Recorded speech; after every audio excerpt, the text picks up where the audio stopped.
খেতে লাগতেছে ভাই এলে সুন্দর করে করি এবার এর আর চিহ্ন না একনি আগে সব কিনে মালা করি এবার তারপর এবার হলো ডার্ক ভাইব এবার হলো যে আর আর ডার্ক ভাইব তো আর ইউলো হলো আর ডার্ক ভাইবের প্রোডাক্ট শুধু জন্য আরও আছে ভিতরে ওই জন্য আরও 10-12 জন আছে তো মেনলি আমার হলা দিয়ে এবার হচ্ছে আর dark vibe new page ID channel যা হবে হোক তো ব্যাগগুলো ফলো টলো দিয়ে রাখবে আর সাম মধ্যে আরও নিউ স্টক আইব print drop shoulder premium quality drop shoulder আরও polo T shirt drop shoulder shirt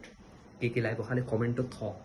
তোমরা দেখিবে নি হাইবের ফরেস্ট কথা হাইবের ফর কোয়ালিটি হল দেবো মানে দেখিবে আর মানে বহুত লাগিব স্টক করিবে তো এটা আমি সার্ভো আছে মোটামুটি এখন আরও ভিতরে 10খান আছে তো সবচেয়ে সুন্দর কালার হচ্ছে একদম লাগিয়ে দেয় পার্পল কালার ভাই বিশেষ ধরো মানে ফোনতে সুন্দর নয় পার্পল কালার কিন্তু ফরেডি মারাত্মক লাগবো সাদা বলে হোক খালা বলে হোক যেতে পরো সুন্দর লাগবো তো একে আগে দিস সুন্দর আছে না হ্যাঁ সুন্দর আছে না তো অনারতন কি কি লাগবো কমেন্টে থই দিন আমি স্টক আনলো ইনশাল্লাহ